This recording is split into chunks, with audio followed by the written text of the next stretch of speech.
Good morning, ladies and gentlemen. This is J.R. Moore coming to you live from deep in the mountains of the Missouri Ozarks. On Wednesday, the second day of October, year of our Lord 2019, welcome to the John Moore Show. We begin our show with something the Democrats would love to see go away and not done in every school in the United States. That would be the Pledge of Allegiance. I pledge allegiance to the flag of the United States of America and to the republic for which it stands, one nation, under God, indivisible, with liberty and justice for all. Purpose tip of the day, it's two books. I'll give the titles of both books twice, slowly, and the name of the author.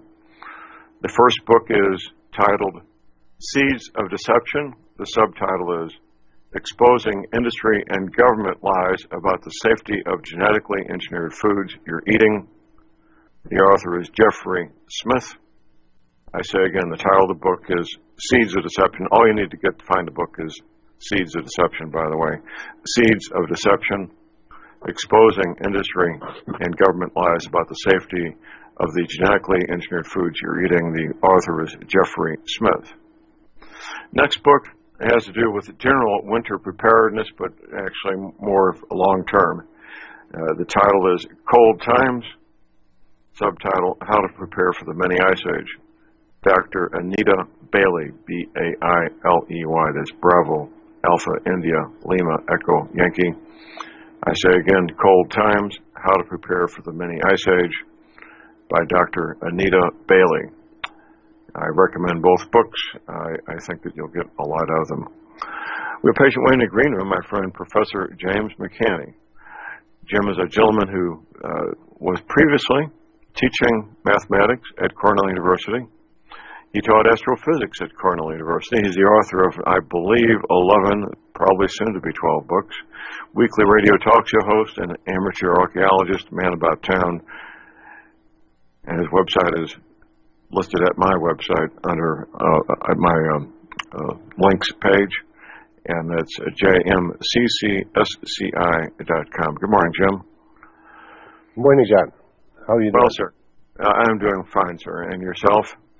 Good. And I apologize for missing 2 weeks. Two different reasons, but I'm back now. It should be a steady... Well, that's okay. Yeah. We've docked your pay accordingly. Yeah, right. We talked briefly before the start of the show about the Democrats continuing to make complete fools of themselves. The latest foolish endeavor has to do with the President of the United States doing what he's supposed to do, which is make phone calls to other national leaders and politely and discreetly do the right thing also, requesting the government of Ukraine to look into malfeasance and crimes on behalf committed by Americans. That's not wrong. In fact, that's right and that's proper. And the whole thing is about to explode in the face of the Democrats, isn't it, Jim? Well, John, the story behind the story here is that the Ukraine elected a person like Trump. And if you look at what Biden was doing, and Hunter Biden got his billion-dollar deal between Ukraine and China and related issues, the deep state basically operated and controlled Ukraine. They didn't mention Kerry's son getting a high position in that same company at the same time. So these families who were do-gooders for the international banking community were getting paybacks, by getting their kids into these high-paying jobs where they had absolutely no benefits at all. Hunter Biden got thrown out of the military because he couldn't handle his nose candy problem on campus. And so that was his latest position, but prior to being head of on the board of trustees of the Ukrainian energy company, where he got $1 million a year, plus a lot of side benefits, and all the money went through many channels before it got to him. So anyway, the whole issue is that the Ukrainians elected a person like Trump, and that guy had their first conversation, and the Democrats are going nuts because the deep state no longer controls Ukraine. which they broke away from Russia. Then they controlled it for a little while, and now they don't anymore. The people of the Ukraine now control Ukraine, and they're going bananas over it. So that's the story behind the story here. Well, the Democrats should have did their homework before they picked this issue to attach themselves to. It's going to explode in their face. It's going to be massively disastrous for them, and they should, like I say, they should have done their homework first, shouldn't they? Well, they're not good at doing homework. They're just chomping at anything. So I'm giving it my 3-week rule, where I don't really talk a lot about it until 3 weeks are up. I have sometimes for certain people, I have my 3-day rule. If there's an emergency or something happens and the end of the world is about to come, I give it 3 days, and in 3 days, they've already forgotten about it. They're on to something else.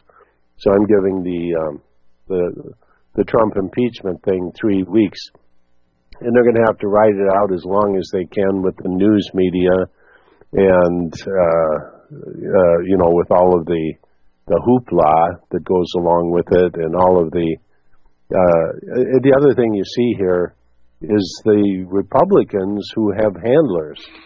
And a lot of them do, and a lot of them know that there's probably movies of them doing illicit activity with minors or women or who knows what, and so they're being called upon to do their part, and you see them falling out one by one also.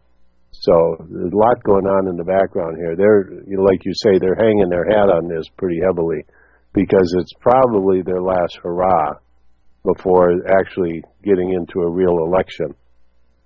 Well, I agree. They basically, their ammunition box is empty. Yeah, exactly. And it's called blowing smoke. Mike Adams published an excellent article that I'm going to have posted on my website, where he really, I think, nails it in terms of what they've done, what they're doing, and what they plan to do. They being our opposition, the socialists, communists, Muslims, Democrats. I kind of lump them all together because they all have formed these various alliances. And we're in dangerous times, no doubt about it. Right, Jim? Oh, absolutely. They're trying to make the pendulum swing the other way. They're trying to control presidential elections from Congress. And, there's the insanity just reigns in Washington, D.C. It's absolutely insane. That's the only thing you can say about it. You can look back at the attempted impeachment of Jackson, who Trump has a picture of behind him in the Oval Office, which was part of the Oval Office before. But the similar situation of a bunch of trumped-up charges that eventually went away, and after a congressional break, never came back again. So, but interesting how kind of the river returns here, and but this is definitely a coup. And I should mention too, absolutely give an honorable mention to the CIA, who is fully involved in this and planning it. So this is an attempted coup. The CIA has controlled presidents since the death of John Kennedy. And so this is their attempt to show you that the CIA controls the presidency, not the American people. That's a sad situation, Jim, but the evidence does appear to be very solid in that regard. Well, given the perilous times that we are in, everybody needs to be aware of this and be prepared to deal with it, don't they, sir? Oh, absolutely. Yeah, these people want power, and they will do anything to get it. And so you find people like Nadler, oh my goodness, Captain Ahab of the House.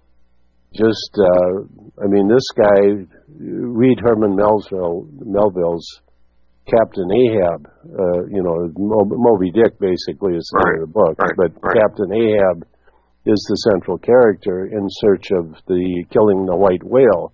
He's just absolutely obsessed with this, and the whole ship goes down with all the men at the end, and with Captain Ahab, tied to the whale, screaming at it as he, there's a great movie with who is it? Charlton Heston, or who's the actor? I don't recall offhand. But anyway, I mean, the movie is pretty graphic if you want to, go back into the 50s. But yeah, this crazed, just captain of a ship, and that's who Nadler is, Captain Ahab, with just unceasingly just insanity towards trying to impeach Trump. So, that's what this is all about, absolute insanity. And then, of course, the chorus of the news media chiming in, that's what you're seeing. But they're putting everything into this one that they can.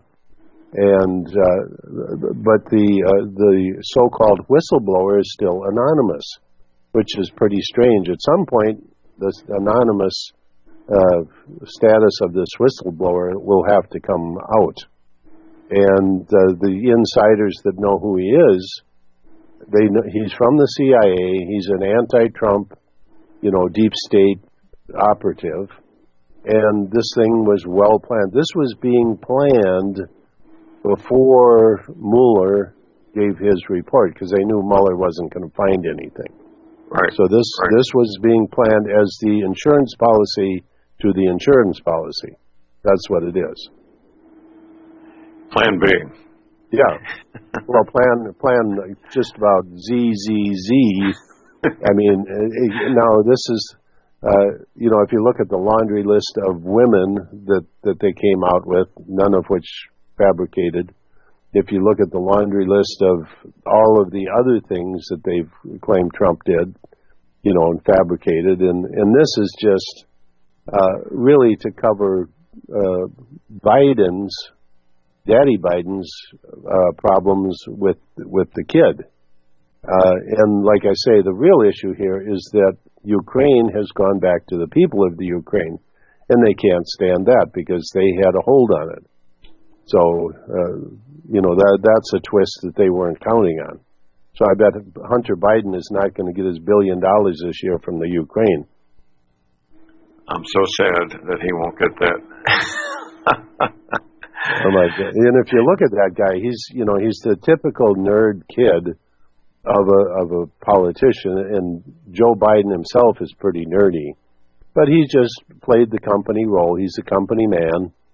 And if you haven't seen him, where he gives his little chat, it's a little interview he's on some kind of stage, and he goes, "Yeah, I called him up and I told him to get rid of that prosecuting attorney over there.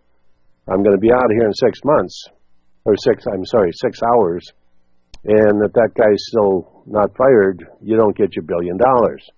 Right. And he goes, "Son of a bitch." 6 hours later, the guy was fired. I'm shocked. And that was the guy who was prosecuting Hunter Biden in the Ukraine. Right. Yeah. And then he goes, "Yeah, so they got their $1 billion." And then he made another comment. Listen to this. He goes, the guy says back to me, he says, "Well, you're not in a position to do that. You're not the president." And he goes, "Well, give Obama a call." In other words, Obama was fully in on it too.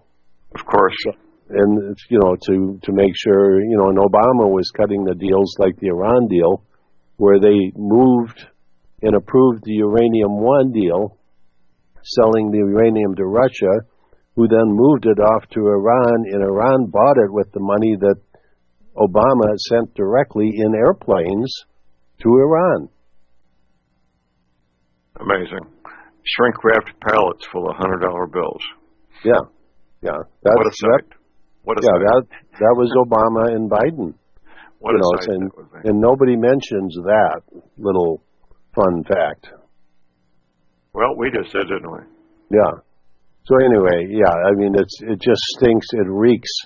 And of course, this traditional thing that the Democrats do is they point at somebody else for doing exactly what they did. Yeah, well, they've been doing that a lot, pointing fingers at people doing things that they've done, and is making up out of whole cloth, complete lies. Yeah, and there again, you got to understand is that the CIA runs the deep state. And who's the CIA? They're the police force of the World Bank. You know, I listen to foreign radio a lot, something probably most people don't do. And I understand what they're talking about. I'm not fluent in most languages, but I can understand. But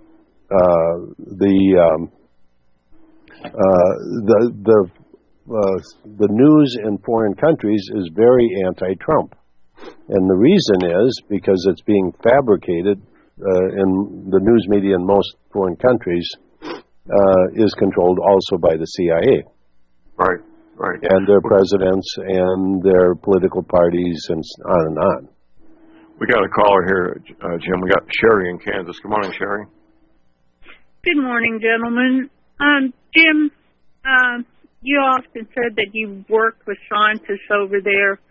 And was it when it was still the Soviet Union, or was it after the Soviet Union broke up?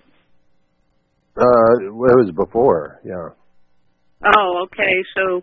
Well, I think excuse me. The official breakup. No, I would have been after that. Okay. Well, did they talk about how the Soviet Union was looted by the people in the Clinton administration? We didn't really talk a lot about politics. It was very concentrated on science. Although they did laugh about their lot in life. These, high-level professors at the university lived in barrack-like conditions, and they made $75 a month. And they laughed about the United States claiming they went to the moon. They laughed about the amount of money in the honorariums that were given to NASA scientists to fly around the world and be big shots. Anyway. Hold that thought. We'll get back to our conversation after the break. Stay tuned, everybody.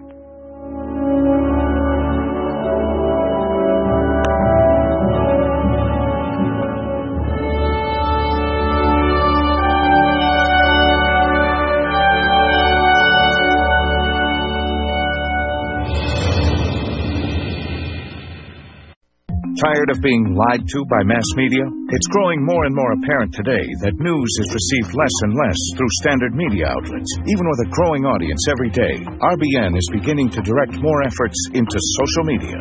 Social media and the use of the internet is fast becoming the primary source of people for news, regardless of demographic. RBN has set out to provide some of the best news on the internet through republicbroadcasting.org, and also has begun to use the tools to our advantage by way of social media. Republic Broadcasting is now operating a Facebook page to function as yet another avenue to have our collective voice reach new audiences across not only America, but across the globe as well. The Facebook page features not only news, but also an RBN player to listen to our broadcasts. Get involved by visiting facebook.com/Republic Broadcasting and liking our page and share it with your friends and family, because you can handle the truth.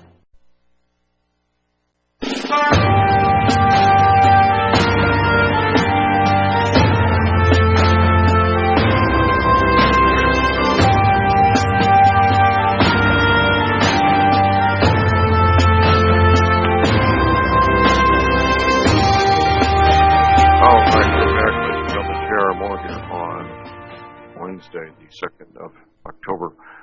Well, you have until the end of the month. If you want to come with me and Leon Green and others on our Caribbean cruise, you've got till the end of October to reserve your cabin. It'll be a lot of fun. We're leaving Florida Sunday, the 9th of February, returning Saturday, the 16th. Royal Caribbean Cruise Lines. It'll be fun. It will be romantic if you choose it to be. So check out the details at my website. You can also call our cruise director if you want a nice full-color brochure mailed to you. Our cruise director, Betsy Murphy. Her telephone is 636-530-9502. I say again, 636-530-9502. Visiting with Professor James McCanney. Jim, let's conclude our conversation with Sherry here. Sherry, what else you got? Well, it's my understanding that there's people well connected in the Clinton administration. Right after the Soviet Union came apart, that worked with these Russian oligarchs to really loot the country. And that Putin's the one that put a stop to it. But I think, and there's indication that that's what they were trying to do because, the American government instigated the coup in Ukraine. And people died. And I think the reason that the people in the eastern part of the country do not want to go along with that is because I've heard a lot of them have Russian heritage, and they know what happened in the Soviet Union, in Russia, and they're just not going to go along with it. But I understand Ukraine got we've got a lot of graft and corruption too, but I've heard they do too. So, well, yeah, Ukraine is the breadbasket of Russia. They have the oil, they have the natural gas, and so it's for those reasons, it's like a lot of places. The resources are what governs the push and pull over the entire politics. But, and of course, there was the issue of Putin cutting off the control of natural gas to Europe, which is the primary source of heating for Europe in the wintertime. A lot of things going on there, but you're right that, basically the looting, and if you go the level deeper, once again, it goes back to the bankers and the control over Russia. And that was one of the primary places. Crimea in a little bit, but Ukraine was the big booty. That was the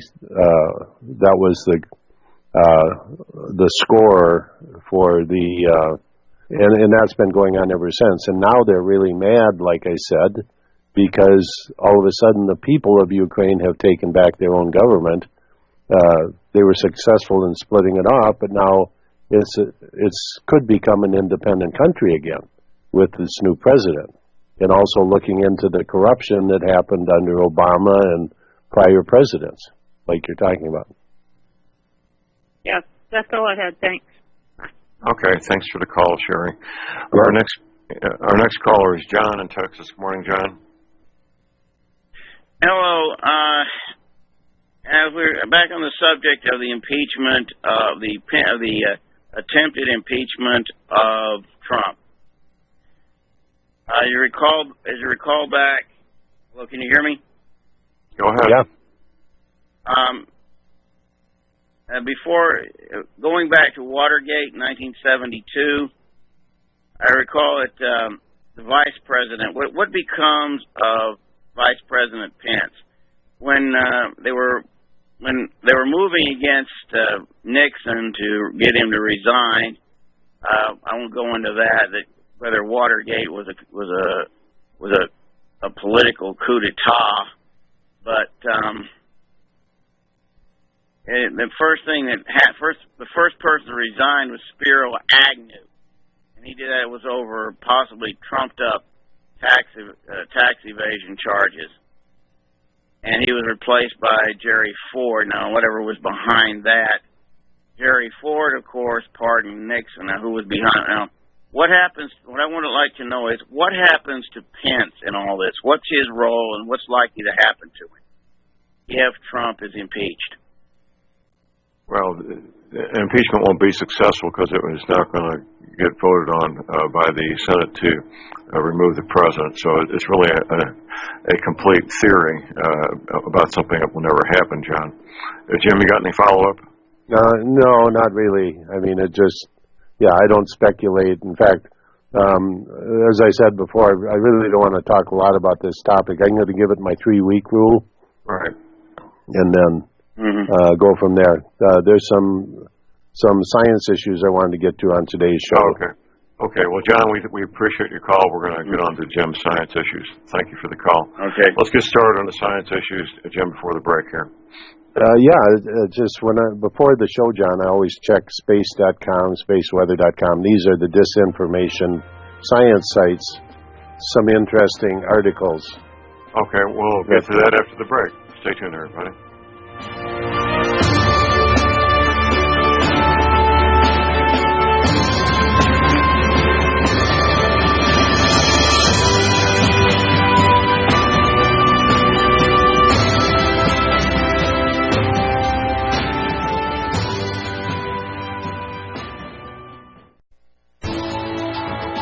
You are tuned in to the Republic Broadcasting Network.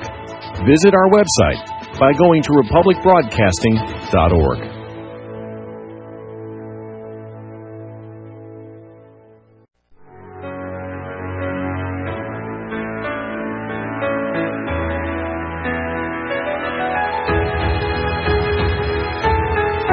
All right, we're back, ladies and gentlemen. J.R. Moore here on Wednesday, the 2nd of October. It is October. My website is thelibertyman.com. That's thelibertyman.com. My show is now posted on Facebook, in addition to being posted on YouTube. We're hoping to dramatically increase our audience, and that would be a good thing for all of us.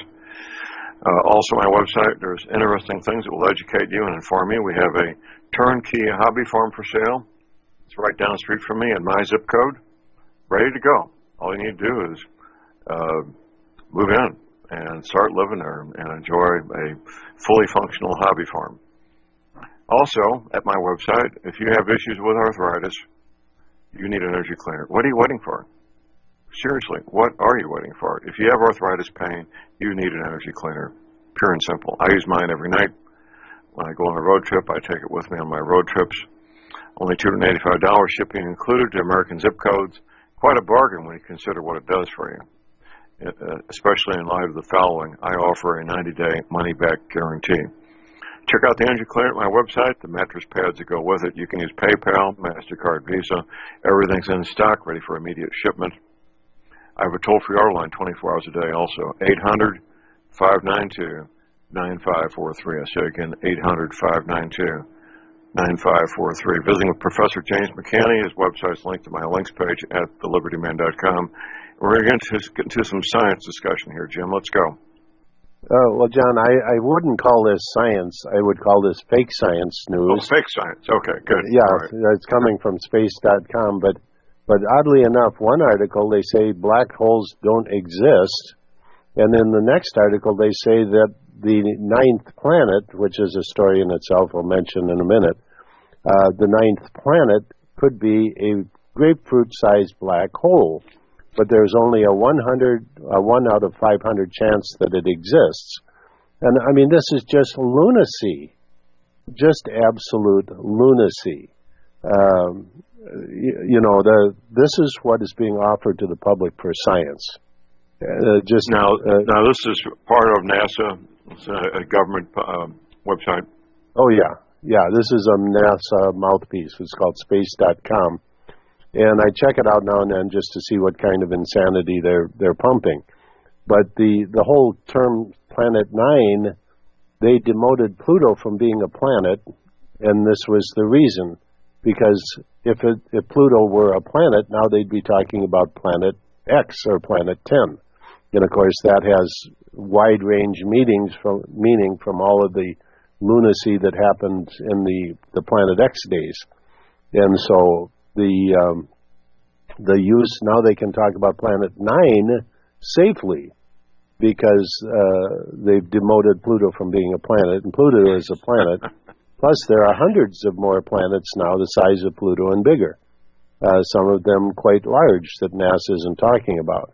But in this region, it's called the Kuiper Belt, and that's a misnomer also because there's a planetary formation region out there, which I identified in my early work, and actually exists, and that's where the majority of planets are.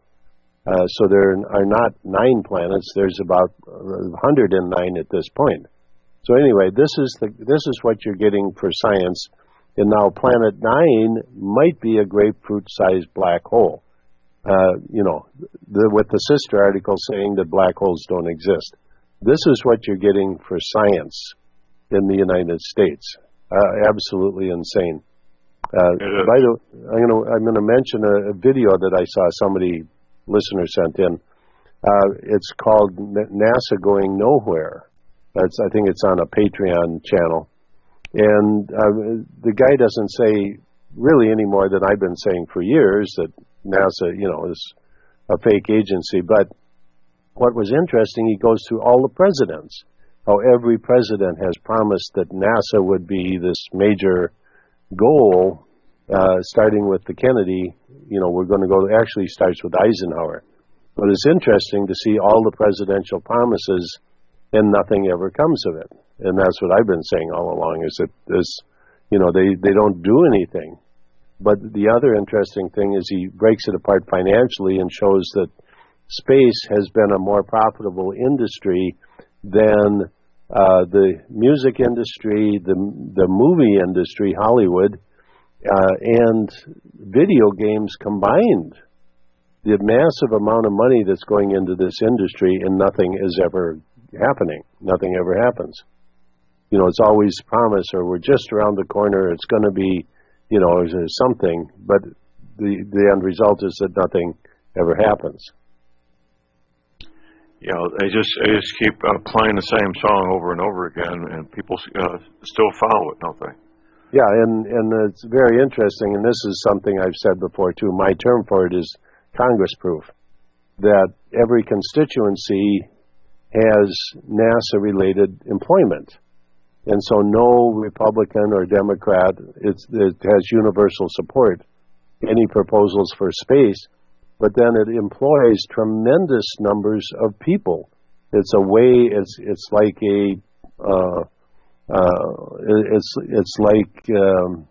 a government program to create employment for all of these people.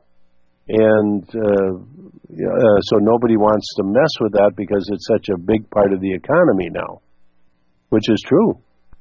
And really nothing's going on for this amazing amount of money that's funneling through the federal government. It is truly an amazing amount of money, isn't it, sir? Yeah, it is. And I remember it was back, I don't know the year, I can't remember the year, but the Janet Jackson Super Bowl fiasco hit the front pages of the newspapers, and on the back page was the federal budget. And this was interesting. I looked down, and the Navy had a line item for space hardware that was $60 billion. It was over 3 times at that time.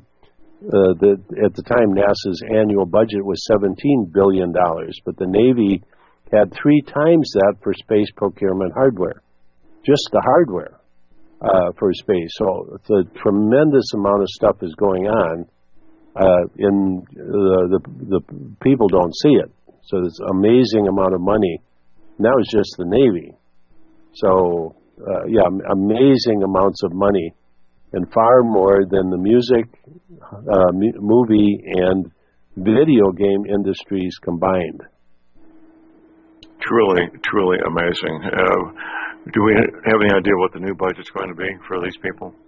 No. But like I say, NASA is just a pimple on the side of this.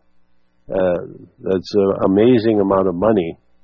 And it's also interesting now to see that Elon Musk is starting to progress, that he's getting setbacks. So is Boeing, and the consortium, I forget what they call it, the alliance.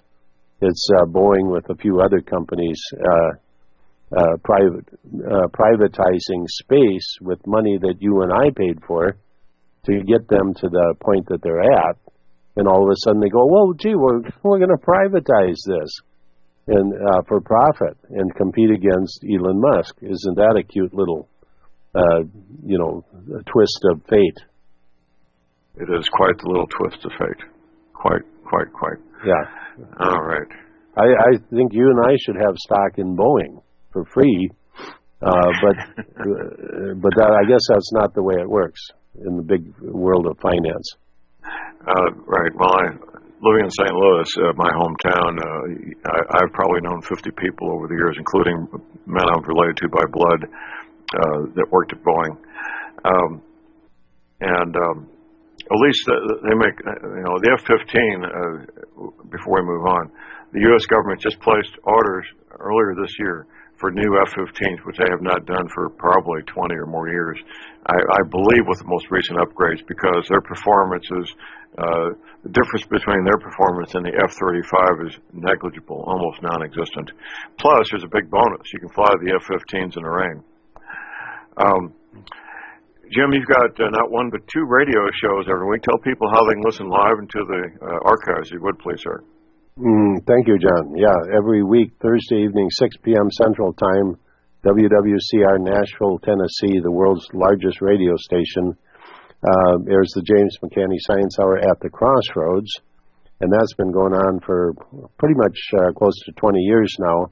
All the archives are on my webpage, and it re-airs quite a few times, about 6 or 7 times over the following day or two. And then also my paidcast, $3.95 per month. And you get a weekly deep dive into scientific topics. Right now I'm doing my educational program from preschool, K-12, university, and graduate level courses. It's about the 2-year program that I'm just beginning for education. So that's the ongoing. And I did a review of all of my books, all of my DVDs, CDs, etc. And then prior to that, some of the highlights that you would get if you bought all the previous episodes would be, for example, the Cosmos, the real story, and where I take the Cosmos series and take it apart piece by piece, line by line, and tell you what the real story is and what the disinformation was and how it was craftily designed to structure science for the entire future into the infinity, basically by the standard science community. And you'll see that even today, the things that were set up by Carl Sagan are still followed today. That's a sad commentary, but we know it's true. Jim, we got our next caller here, Elizabeth in New York. Good morning, Elizabeth. Good morning, John. Good morning, Professor McCanney. I have a question. Can you tell us much of anything about the secret space program? Because there's a book that was published, it's called Project Aquarius. There's a lot of CIA documents and whatnot. They look authentic. And I was wondering if you have any information on that you could disclose or explain or tell us about it? First of all, I'm not familiar with the book. In my Atlantis to Tesla, the Coburn Connection book, I put a design in there of an electromagnetic propulsion system that I designed, took into the aerospace industry in the early 1980s, and that's where I got my exposure to the world bankers, the venture capital money and how it comes in and how they control, and people like Hunter Biden, who are just kind of, they're kids of people who have moved around money in the financial world and how they get jobs. That was my first exposure to that.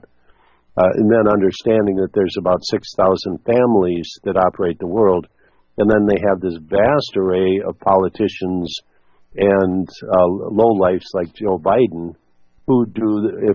My rule became that if you see their name or face, they're not real movers and shakers.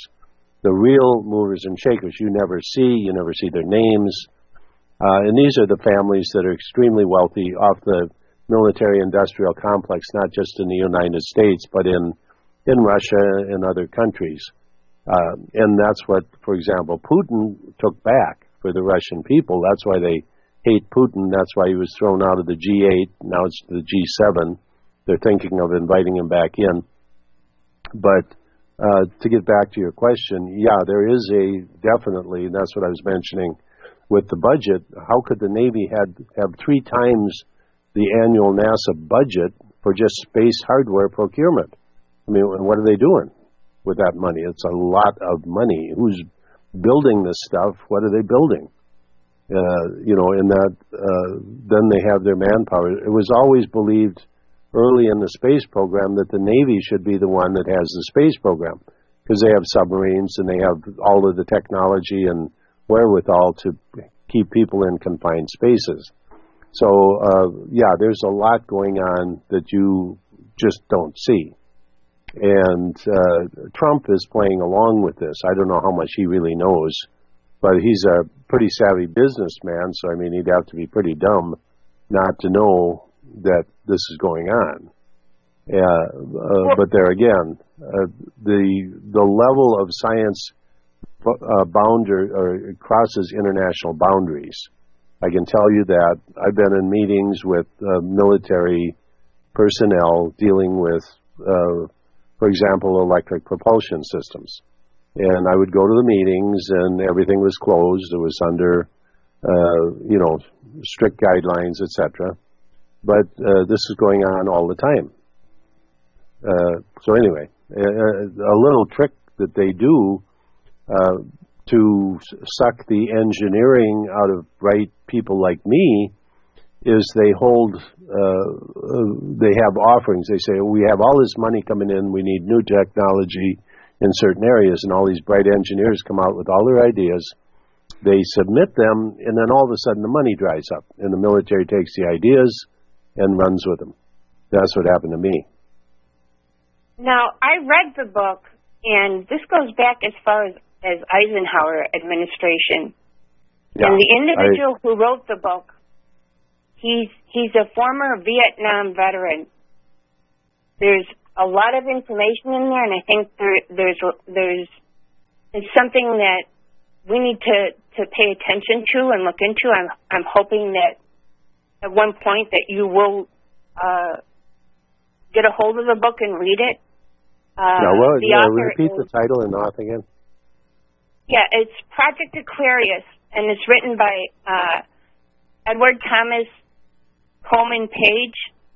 It might be under Eddie Page. I'd have to go back and look how they have it listed online. But I got it through Kindle.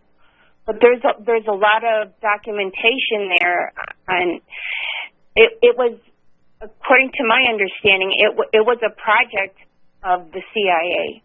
These people were compartmentalized. It was not widely known, but there's a lot of compelling evidence there that I would appreciate it if you could look into it. Well, okay, so it sounds like Project Aquarius was something, he got some inside information, which was one project out of maybe 1,000 dealing with the secret space program. And so that's what it sounds like. Well, this individual was part of the secret space program. Right, but like you say, they're compartmentalized. He was also under hypnosis at times. They used these individuals in this project, and I've seen many scientists, and I will pick it up after the break. Get out the word you need to get out, sir. Okay. On the same line of what we're talking about, NASA wins second Emmy Award for Mars landing, Star Trek Discovery. And so anyway, NASA's getting Emmy Awards for productions of fake Mars landings. Isn't that cute? There's no end to it, is there?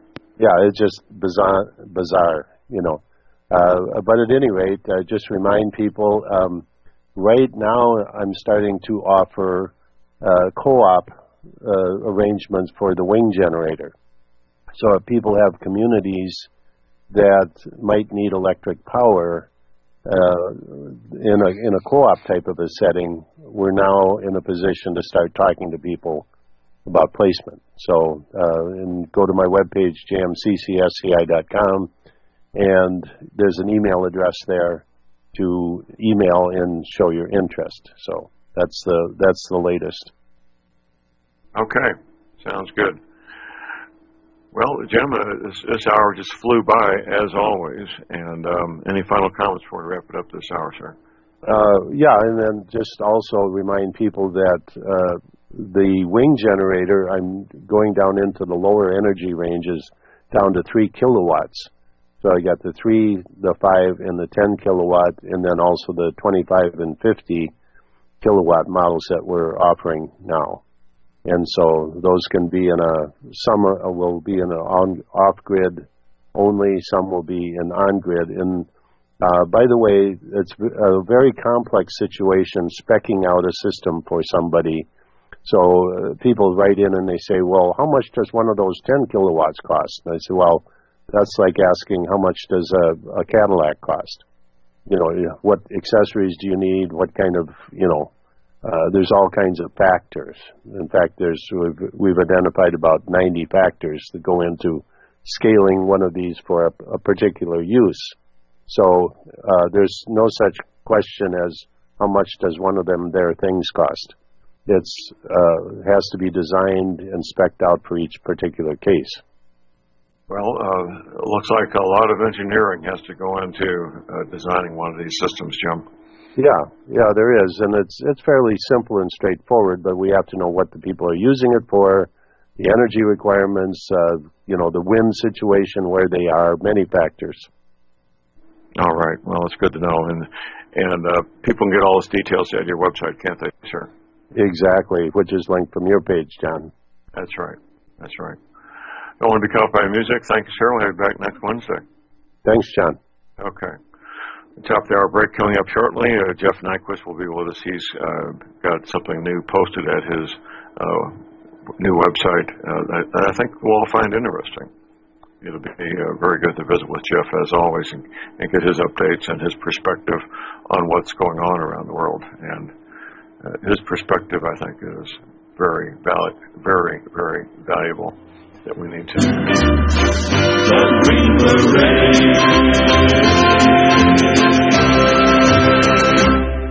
All right, we're back, ladies and gentlemen. Jared Moore here, our second hour on Wednesday, the 2nd of October.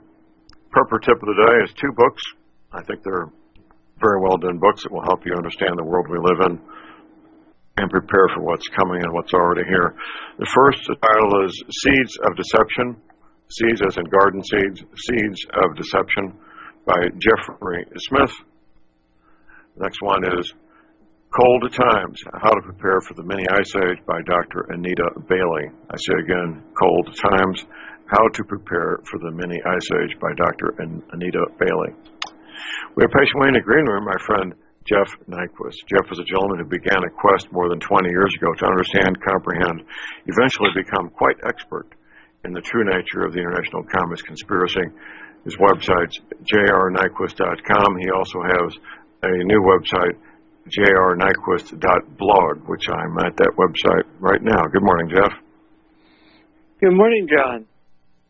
Well, sir, I got a note from you about your latest posting that you just posted at jrnyquist.blog, titled "The New Patriots," and then a quotation and in parentheses, "Devil's Dictionary."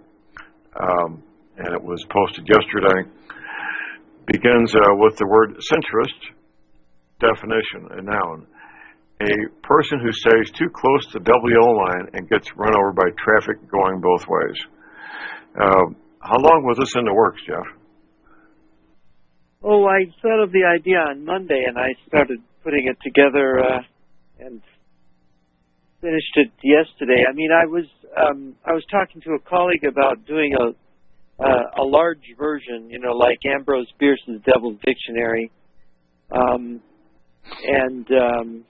so if my colleague agrees to do it, we'll do a big version of it. But I thought I had enough of a sample to put it. Well, it certainly got my interest, and I could see where this could be expanded into hundreds of words and their definitions for your new Patriots Devil's Dictionary.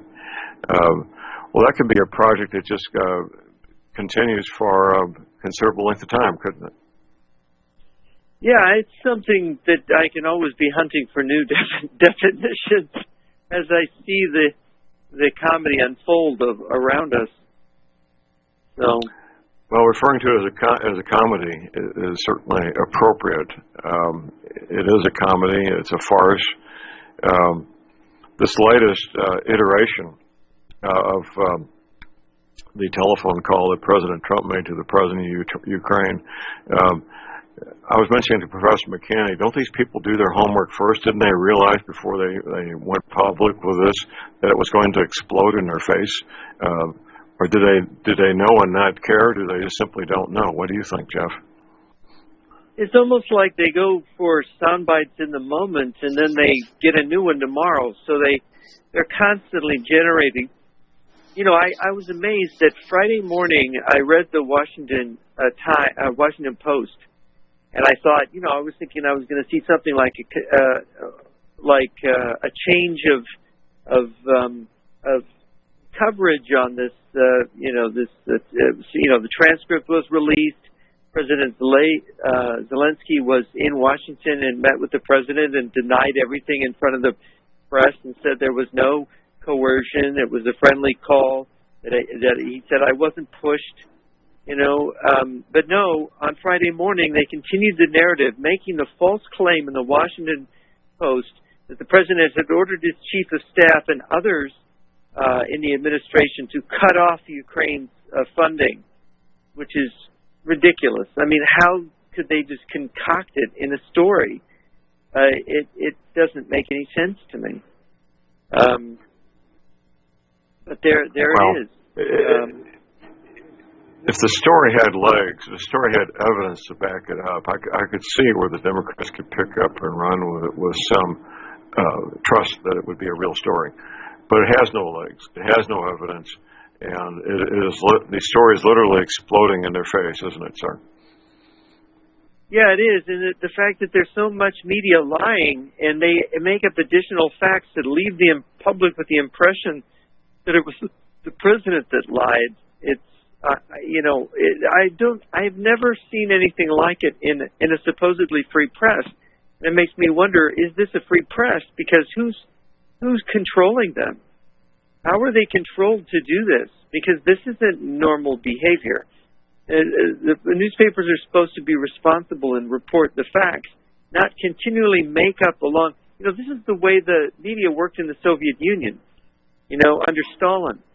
When Stalin pointed to Trotsky and says he's colluding with overseas powers, the entire Soviet press echoed him, and they never departed from that. Trotsky was repeatedly accused in the Soviet press of any number of ridiculous actions of treason, and yet then the facts never. They made up facts that never mattered. And in the show trials that Kamenev and Zinoviev and Bukharin faced over the following 13, 14 years, everything was invented. It was made up. Even their own confessions were forced and made up under torture or under promises not to hurt their relatives. But the whole thing was an invention. They were called show trials. And here, we're almost seeing the repeat of the same Stalinist model of declaring people traitors and excoriating them in the press and denouncing them from public platforms the way Nancy Pelosi denounced the president. It's hard to understand. Well, it's hard to understand and comprehend because there's a glaring absence of logic in what they do, isn't there? Well, unless they're controlled by a foreign power, unless the press itself is Soviet now, and that many of our institutions have been taken over by communists and function in the Soviet fashion. I mean, you can take over any institution you want. If communists are in charge of it, it doesn't matter if it's ostensibly free, if it's following the communist line. And it appears to me like they are following a communist line. This is so in keeping with communist practice in other countries that we've seen. I mean, this is standard. This is what they always do. And it's like, how could this happen unless these people are communists, in league with communists, blackmailed by communists? How you explain it, I don't know. But all these mainstream newspapers, CNN, Washington Post, New York Times, the so-called leading newspapers in the country, they're a joke now. Who could possibly get their news from there? That's not news, it's opinion. And it's not accurate, it's lies. So it's just, it's a dark day for a country, for a great free country, to have its greatest newspapers and its television debauched in front of everyone. It's impossible. I watched the hearings with Pompeo before the Senate. And these senators, what was wrong with them? He kept telling them over and over again, look, they were talking about things the president had said to communist leaders and to Vladimir Putin. And they said, look, the president said this, it's awful. And Pompeo said, but the president is is supervising the biggest military buildup we've seen in a long, long time. And he kept reiterating, well, this is what our policy is. We are really putting them in a corner. We are really, doing things to improve. And these senators, it's like, well, what the president says is policy, and he's saying.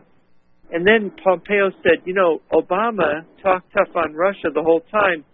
He wouldn't do one of the things that we've done to put Russia in a corner. Not one thing. He said, when I was in Congress, I tried to get the president to do even one of these things. He wouldn't do it. President Obama, he meant. Right. I mean, so here you have, it's all about words, not about deeds with these people. What's wrong with them? It doesn't matter what the president says when he's talking to liars like the president, like the chairman of the Communist Party of North Korea, or Xi Jinping, or Putin. It doesn't matter what he says to them. They lie to us every time they open their mouth. It matters what he's doing to defend us against them. And I don't understand senators that don't understand this. Well, what is the United States Senate now? Yeah. Well, what was the breakdown of Democrats versus Republicans questioning Mr. Pompeo? It didn't matter what party they belonged to. They asked the same questions.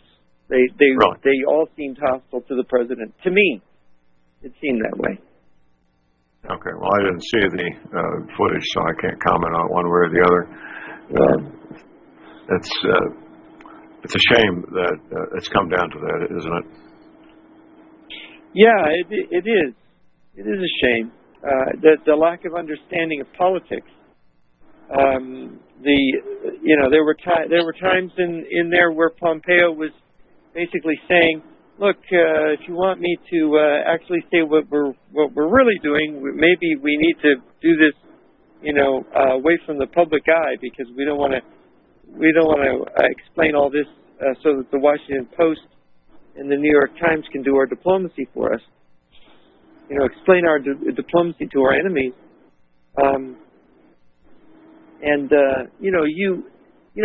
What really is troubling, and you talk about the Senate, Marco Rubio is doing something really stupid, together with Chris Smith, the Republican. Well, he's a very left-wing Republican from what state is Chris Smith from? They're sponsoring a bill, the Hong Kong Freedom and Democracy Act, I think it's called. And of course, this Joshua Wong has come over, this leader of the Hong Kong independence movement. He's been seen in huddles with Nancy Pelosi again and again, and he is basically justifying the use of petrol bombs and acid against the police. The violence over there in Hong Kong is outrageous. It is impossible that this is a spontaneous, peaceful protest. These people throwing acid and petrol bombs on the police, these are Chinese state security agent provocateurs. And the leaders like Joshua Wong, look, it's the Chinese expatriate forums, I am assured,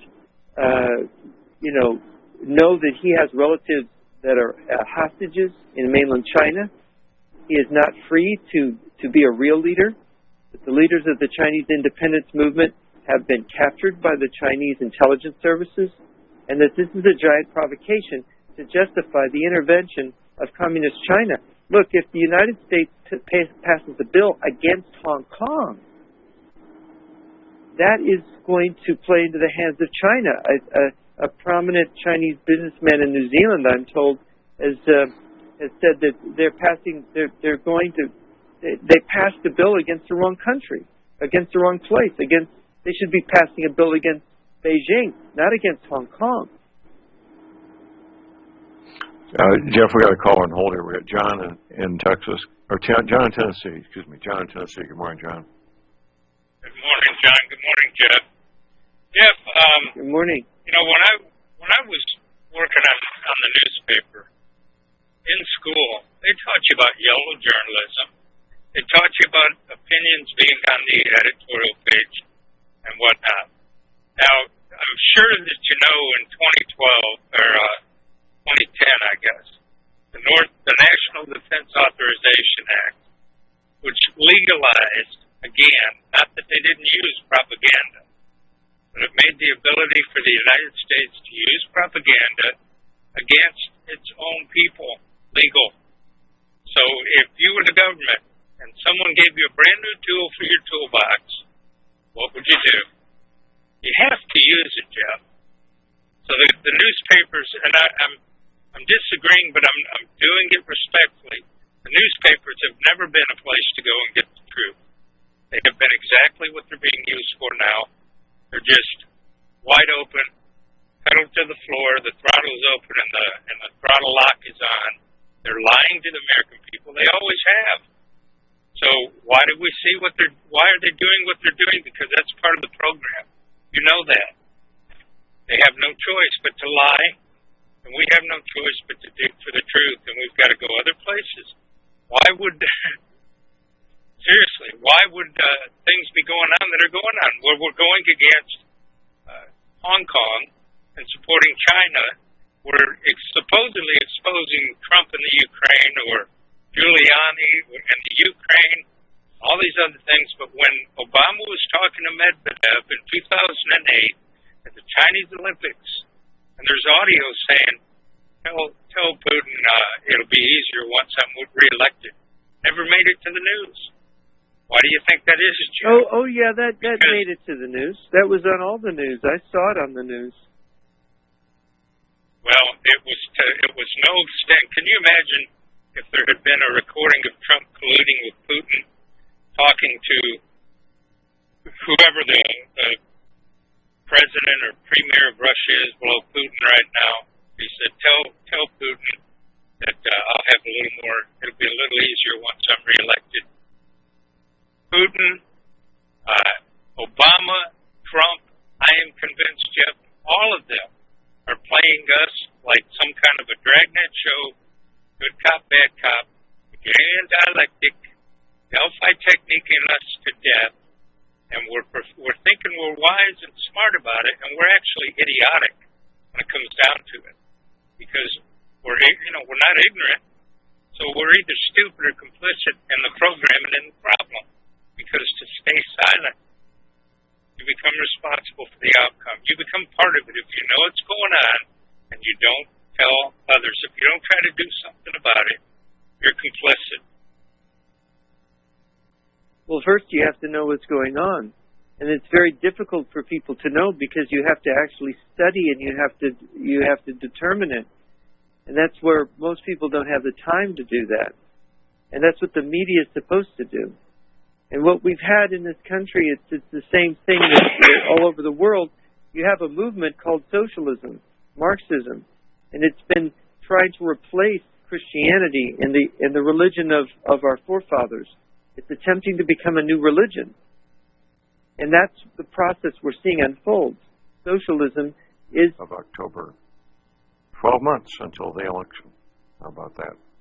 My website is libertyman.com. You can see the notice there about the Caribbean cruise we're going on. A little R&R for everybody. Romantic if you choose it to be.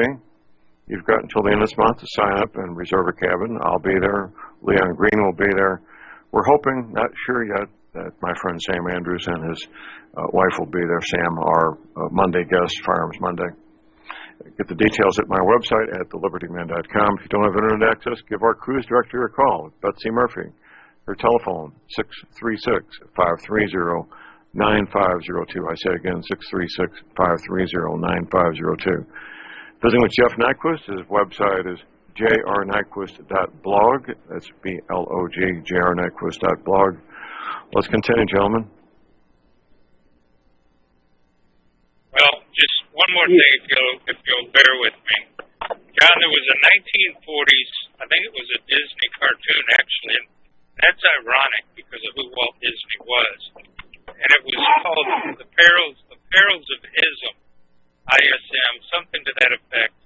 It's still on YouTube. You can go up there and look, 1940s cartoon, Ism. And basically what it amounts to, Jeff and John, is that it doesn't matter if it's fascism, totalitarianism, communism, socialism, Americanism, put any of the words and put ism on it, and it's a drug. We need to get away from it. We need to get, my goodness, for years, I was the guy that stopped if I seen a flag on the side of the road, like after 9/11, something fell off a car, I would stop and pick it up, okay? But when you realize that this nation has never been what we have been taught it was, if you go back to the Bellamy salute prior to World War II and look at how they used to salute the flag, you'll see that hand raised in the air looking like the Hitler salute. We're told one nation under God. Well, that's great, John. I'd just be clear to me, people, whoever came up with the pledge, what God? Which God? I have a hard time. It's not going to happen of pledging my allegiance to a piece of cloth unless it might be the Christian flag, the flag of Jesus Christ, won't cross on it. Because, gentlemen, we've been lied to. I know I sound angry. I'm not angry. I'm in total disbelief with the programming that the people have taken, and I'm guilty. Yes, they keep you busy, Jeff. It's hard to study and research because we're worried about losing things of this world that we've worked so hard to get, and we're losing the most important thing because we're putting that on a higher shelf, and we're not even looking at it. And that the elephant is being eaten one bite at a time. Freedom is eroding. It's being destroyed. And we're going along our happy little way, living in our beautiful homes, driving our nice cars, and dooming our children and our grandchildren and all of our posterity to slavery. Because we're putting importance on stuff instead of higher moral values, character, integrity, honor, valor, the things that are important. We ask a 20-year-old right now to tell you what valor is. They can't do it. Ask them to tell you what honor is. They have no idea. Integrity? Hey, if you're willing to give it to me, I'm willing to take it. And if you're dumb enough, I'll take it from you anyway. But they don't. That's integrity to them. Hey, it's just business. There's no such thing. If it's not mine, I don't want it unless I earned it. Now, if it's yours and I want it, I'll take it. Anyway. Okay. Well, John, thank you for your comments. We'll do some follow-up here. Thank you for the call, sir. Thank you. Jeff, you got any follow-up to John's comments there, sir? Well, any time you have power, power has evil in it. That is, there's harm that can be done with power. And the people who want power are harmful people. And this always is the problem with government. It's always the problem with politics, is that in any country, just about every country, there are people who want power. And the majority of people that become involved in politics are involved in politics for their own benefit. And the only thing that keeps people honest, that it makes the system work, that preserves freedom at all, is the checks and balances. That's how our country works. And if you remove the checks and balances because you have indoctrinated everybody with an ideology that now has become the central unthinking power of the state, you have opened it wide open for all of those people who want to serve themselves to do whatever they want and to not be accountable. And that is where we are now. We have this ideology that breaks the system of the Founding Fathers and creates an excuse or a rationale for them to use power in whatever way they see fit. That's what's happened in places like Cuba, North Korea, China, and Russia, and we're headed in that same direction. We're almost there. And yeah, of course, people lie. That's what politics is full of lies. Now, people used to, and newspapers used to tell less lies. And they used to, everybody has their own opinion, and there's distortions of opinion. But let's be honest. Hold that thought. We've got a break.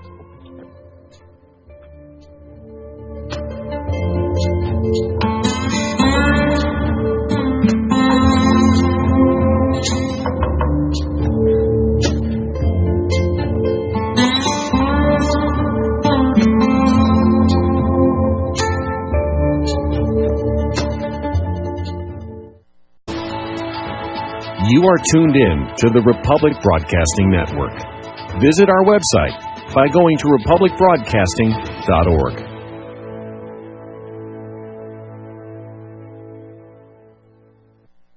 Ladies and gentlemen, J.R. Moore here. We have a special promotion going on at Republic Broadcasting. This is a fundraiser for Republic Broadcasting involving the Energy Cleaner. Mail me a postcard. My address is at my website at thelibertyman.com. We pick a postcard every other Thursday. When your postcard is drawn out, you get to buy an energy cleaner for $215 instead of $285, $70 discount. $200 goes to Republic Broadcasting. You also get a 10% discount on my mattress pads. So get those postcards in, put your name, your telephone number, your email address on there, and when your postcard is drawn, you get to get an energy cleaner for $215 instead of $285. Mattress pads, 10% off. Help us out at Republic Broadcasting and help yourself to get an energy cleaner at a deep discount. It's a win-win situation for everybody. We hope you can get these postcards in soon. Thank you very much. Tired of being lied to by mass media? It's growing more and more apparent today that news is received less and less through standard media outlets. Even with a growing audience every day, RBN is beginning to direct more efforts into social media. Social media and the use of the internet is fast becoming the primary source of people for news, regardless of demographic. RBN has set out to provide some of the best news on the internet through republicbroadcasting.org, and also has begun to use the tools to our advantage by way of social media. Republic Broadcasting is now operating a Facebook page to function as yet another avenue to have our collective voice reach new audiences across not only America, but across the globe as well. The Facebook page features not only news, but also an RBN player to listen to our broadcasts. Get involved by visiting facebook.com/Republic Broadcasting and liking our page and share it with your friends and family, because you can handle the truth.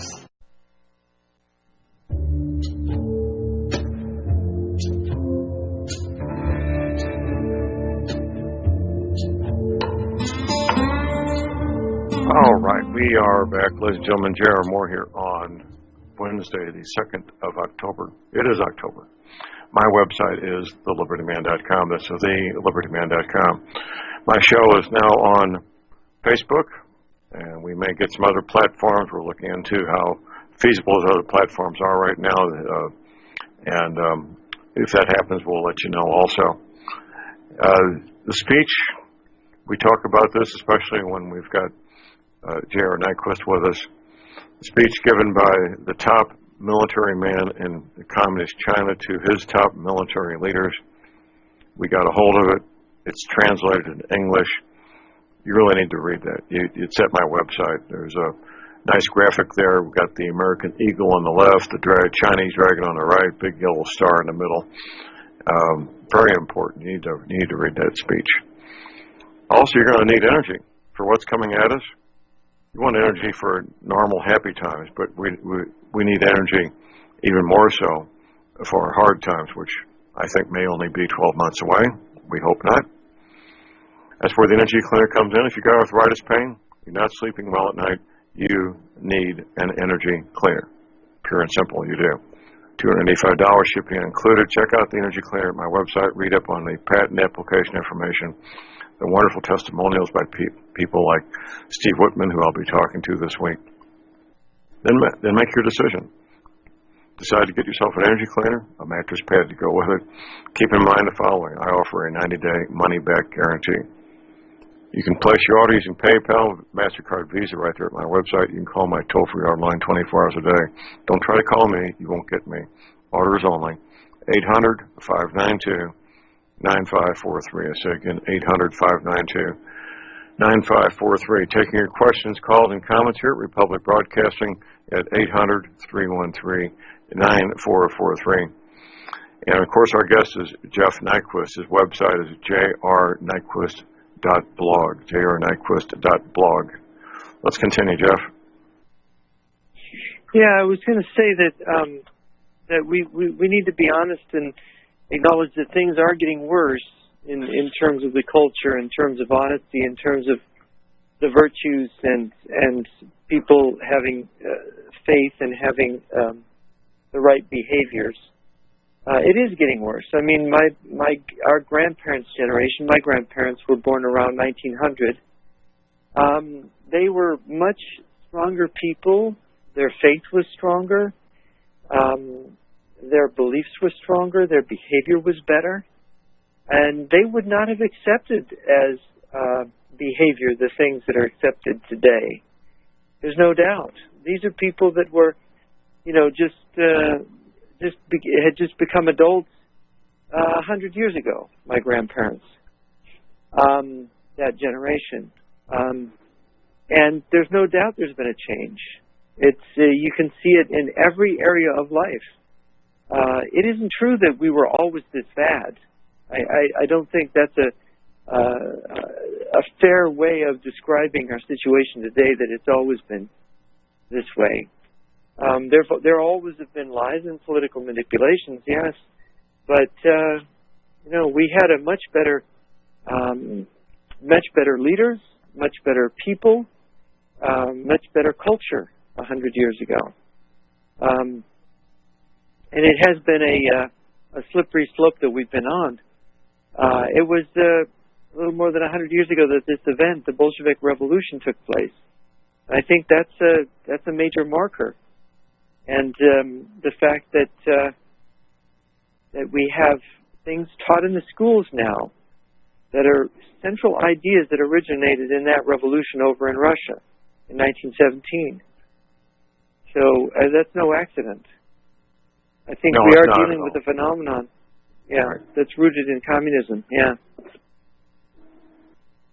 Absolutely. Well, that is the way it is. Okay. Well, Jeff, let's continue. Yeah. So anyway, I was, talking about the Hong Kong situation, and I think that what's really interesting to me about the Hong Kong situation is this push by if Joshua Wong and other leaders of the Hong Kong independence movement are under the control of the Chinese intelligence service, and they're over here, and they've got Nancy Pelosi and Marco Rubio and Chris Smith to pass a bill, which, as I understand it, I think it's passed both houses of Congress. The president hasn't signed it yet, which is going to impose sanctions basically on Hong Kong, not on Beijing. I don't really understand. It's like these the so-called measures passed against Russia after the invasion of Crimea. The sanctions against Russia aren't really against Russia. They're against, 17 individuals in Russia, and they're against businesses. I think 5 businesses in Russia, and there's a few items, technology items, that are placed on, not to be available to Russia. But generally, it's so mild, and they repealed actual Cold War sanctions that were still in effect on Russia when they passed it. So basically, the measures we pass against our enemies are actually either helping them by really passing them against people that are within their regime that might break away and run over here with money, or in the case of Hong Kong, a place that would want to break away, we're punishing them, and we're actually driving people who could be potentially our allies into the arms of our enemy. And I don't think that it's by accident. I think it's by design. And I think we have to really be careful when we're looking at legislation, especially sanctions legislation, that it's not actually empowering Moscow or Beijing. That's what troubles me. Well, it is troubling. And typically when we impose sanctions, the people who can benefit from the black market get incredibly wealthy, which also typically are the people at the top, aren't they? Well, yeah. The thing about the sanctions, like the Magnitsky Act, for example, which they repealed, what was it, Jackson Vanik? The Magnitsky Act sanctioned individuals, some of them government officials in Russia, some of them, but what they did is something unprecedented with that. They created a list that can be added to at any moment by just the direction of people inside our government. that these people are automatically guilty on that list. Their wealth can be confiscated, that is, or their assets can be frozen in banks, and they can be subject to arrest. That means if a billionaire from Russia came and tried to defect, we could basically seize his assets and put him in jail. Now, if you want people from the Russian oligarchs, people from their high up in their system to escape to the West and to tell tales out of school about what's really going on over there, you don't want to actually make a list that is going to be able to instantly name them as soon as they cross over and turn them into enemies. And I can bet you right now that every single leader in the former Soviet Union understands that he cannot defect because he is cut off from defection by our law, which makes it impossible for him to flee his country, that he immediately becomes a criminal the minute he flees, which is funny how our law is set up to make them a criminal, and so is their law if they defect. And this bothers me. The possibility that our laws are being used in this way bothers me. And I don't think anybody has raised this issue before. They listen to Bill Browder, who's one of the sponsors of this Magnitsky Act, and they don't detect that there's some kind of line going on. Browder is the grandson of the former head of the Communist Party, USA, and he's the person that helped bring more cash investment into Russia, I think, than any other human being. I mean, he built up modern Russia. And now he's Putin's enemy, and we're supposed to believe that he's doing all this out of the goodness of his heart because he's such a philanthropist. I don't think so. I don't think so. Yeah. So it's we have to look. It is true that people are lying to us on every channel, in every newspaper. To some extent, we're being there's attempts to trick us. There's serial and multiple swindles going on, political swindles. And some of them are obvious, but many others of them actually fool conservative people. They fool American patriots. And we can't afford to be fools anymore because they've pushed us in so many ways. They've distorted our country. They've introduced corruptions. And they control our schools. The whole school thing has been a fraud. I mean, I remember, when I was a teacher back in the 80s and George H.W. Bush was president, they had these big summits on these big meetings about, education, and No Child Left Behind came later with George W. Bush. No Child Left Behind is every child left behind. Right. No child gets ahead is more appropriate. Yeah, no child gets ahead. Yeah, I mean, and I followed this stuff, and it's like I was in the classroom. I knew what was going on, and it was like, wait a minute, they just lied about what's going on in the classroom. They just lied about what the real problems are with students. There has been no honest talking about, television is a problem because children are used to being entertained all the time, and a teacher is not an entertainer. So what? You're expecting? I was told the first teaching job I had, the vice principal said, don't talk to them for more than 5 minutes. You'll lose control of the class. I said, well, why is that? Well, because you're not a comedian. And it's like, well, what do you mean? This is a school. How am I supposed to direct a class and teach a class if I can't speak more than a couple of minutes at a time? Right. You're in there 52 minutes of every hour. What is going to go on for that 52 minutes then? What has been going on? And see, nobody will say, because we're supposed to say, oh, the children are so wonderful and the teachers in the schools are so wonderful. No, there's problems because everything isn't so wonderful. Everyone is not doing what they're supposed to be doing, from the teachers to the students.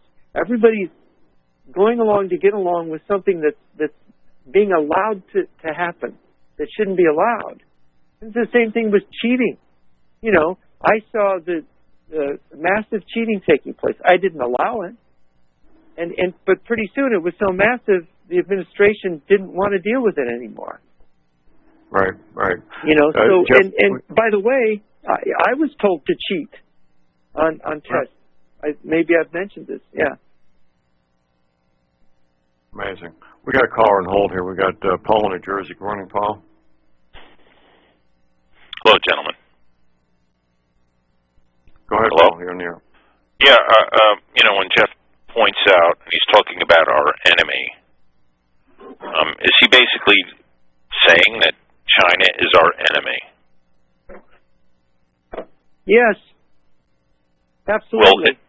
Well, if they are our enemy, then the first thing we do is try to get a declaration from Congress for that, and therefore, shouldn't we start rounding up all the people and corporations and the business leaders first who are colluding and trading with the enemy? Wouldn't that be the case?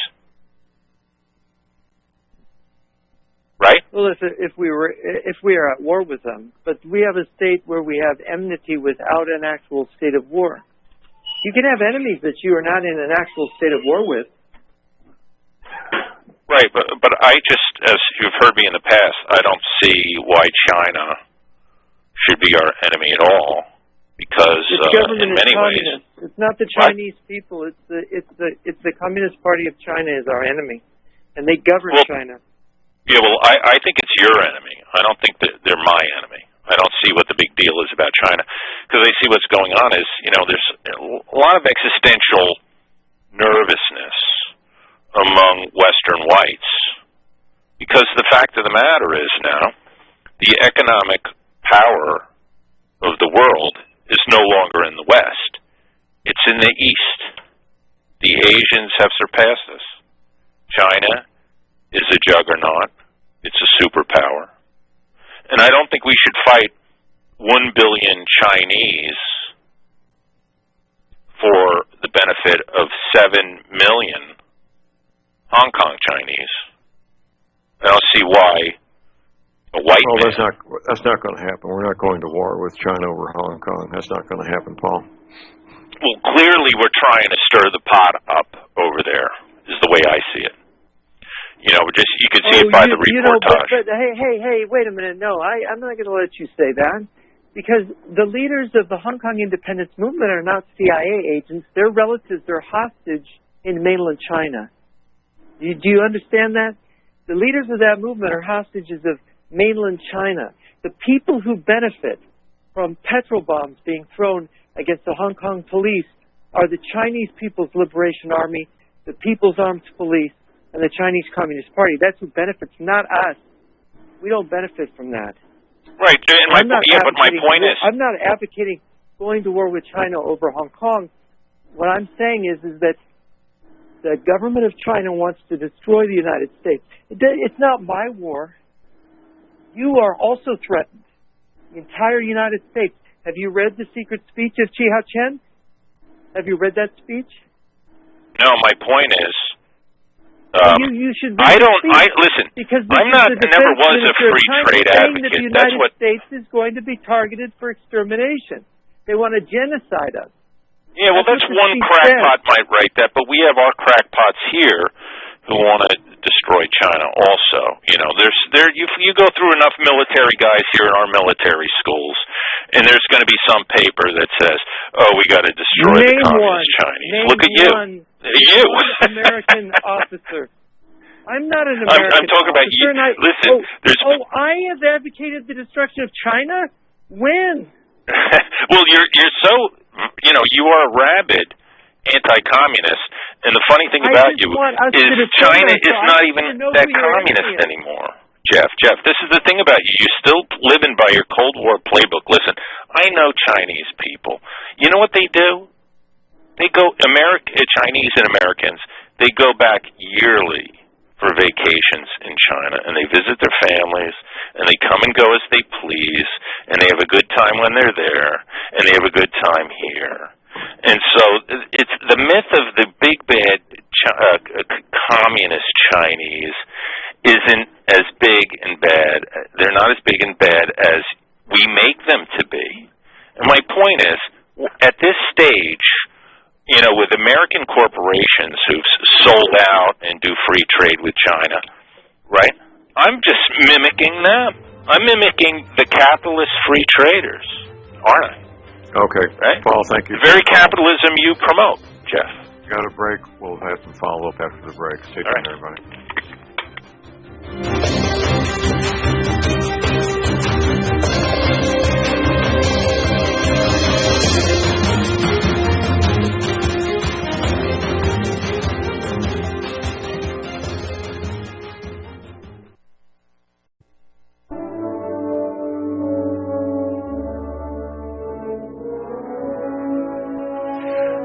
All right, we are back, ladies and gentlemen. J.R. Moore here on Wednesday, the 2nd of October.